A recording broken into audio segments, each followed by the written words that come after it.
Assalamualaikum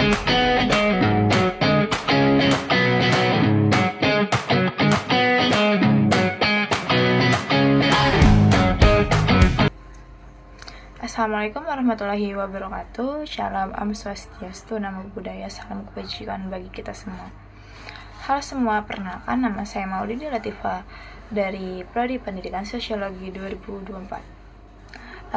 Dalam video kali ini saya akan membahas sebuah topik yang setiap tahun selalu menjadi perdebatan publik, khususnya saat tahun ajaran baru dimulai, yaitu kebijakan sistem zonasi dalam penerimaan peserta didik baru atau PPDB.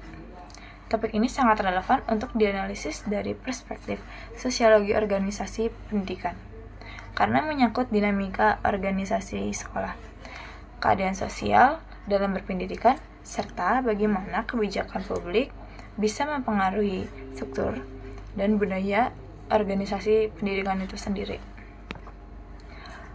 Selanjutnya, kebijakan sistem zonasi dalam PPDB yang mewajibkan siswa mendaftar ke sekolah negeri berdasarkan jarak tempat tinggal kembali menjadi perbincangan hangat setiap tahun ajaran baru.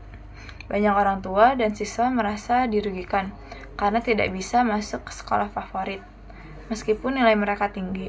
Di sisi lain, pemerintah mengklaim bahwa sistem ini bertujuan untuk pemerataan kualitas pendidikan dan menghapus label sekolah favorit. Sistem zonasi pertama kali diterapkan secara nasional di Indonesia sekitar tahun 2017 sampai 2018. Tujuannya adalah untuk menghapus dikotomi antara sekolah favorit dan non-favorit, serta mewujudkan pemerataan akses dan kualitas pendidikan di seluruh wilayah.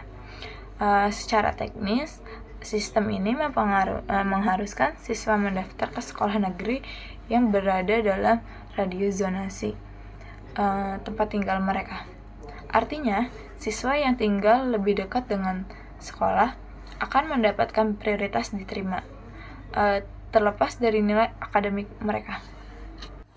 Namun, kebijakan ini memunculkan pro dan kontra.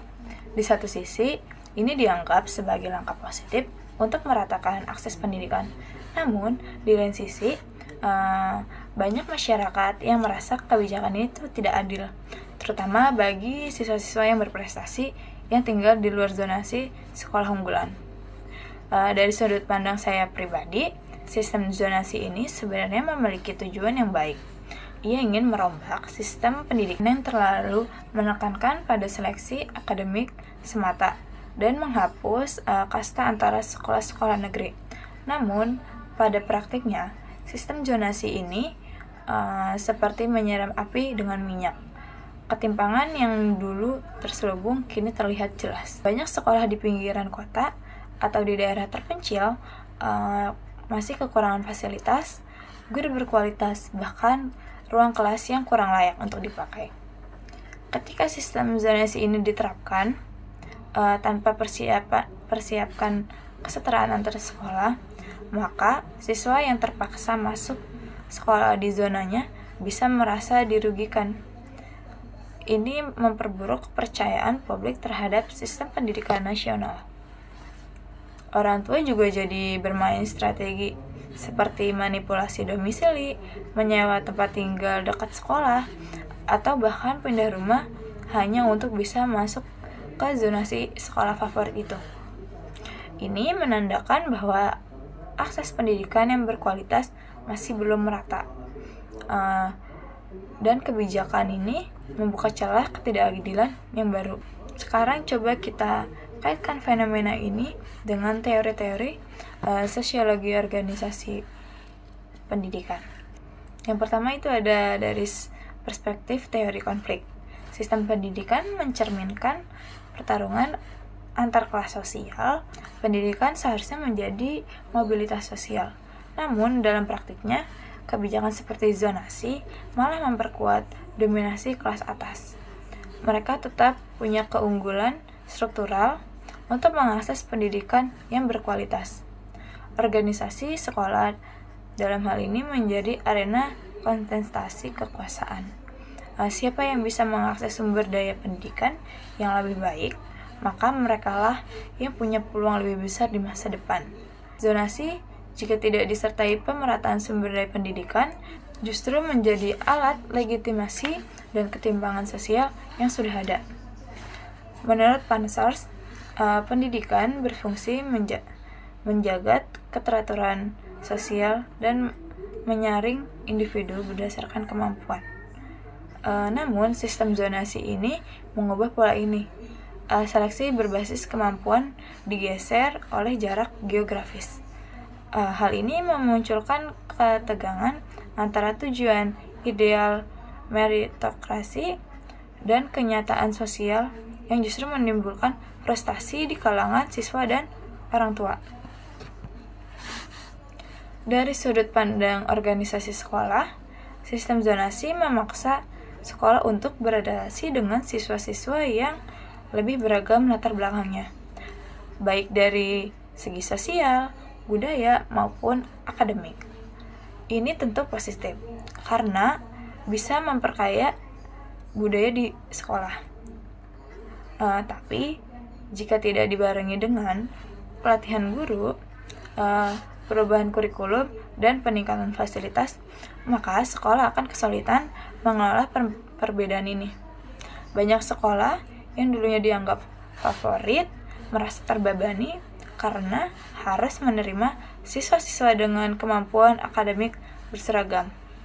Sebaliknya, sekolah-sekolah yang non-favorit juga sering merasa menjadi tempat pelimpahan siswa yang gagal masuk ke sekolah lain. Hal ini mempengaruhi dinamika internal organisasi pendidikan itu sendiri. Kesimpulannya, sistem zonasi dalam PPDB bukan sekedar kebijakan administratif, melainkan cermin dari dinamika sosial dalam organisasi pendidikan. Ia memperlihatkan bagaimana struktur sosial, budaya, dan juga ekonomi saling mempengaruhi dalam pembentukan budaya dan akses pendidikan.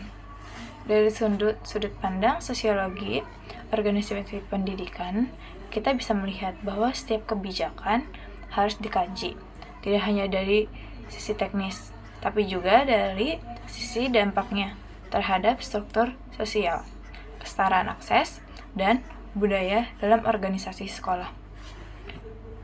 Menurut saya, sistem zonasi memiliki tujuan yang mulia, yaitu untuk pemerataan pendidikan dan mengurangi kesenjangan antar sekolah. Namun, pada praktiknya, sistem ini belum dibarengi dengan pemerataan fasilitas, guru, dan mutu pendidikan di seluruh sekolah. Akibatnya, sistem ini justru memperlihatkan ketimpangan yang ada dalam organisasi pendidikan, terutama sekolah yang sudah mapan dan sekolah yang di pinggiran tadi. Sistem zonasi dalam PPDB menunjukkan bagaimana kebijakan pendidikan bisa dicerminkan dinamika kekuasaan dan ketimpangan dalam organisasi pendidikan.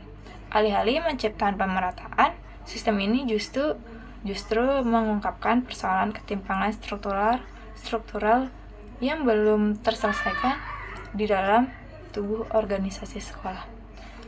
Sekian dari saya, selebihnya mohon maaf. Wabillahi taufiq wal hidayah. Wassalamualaikum warahmatullahi wabarakatuh.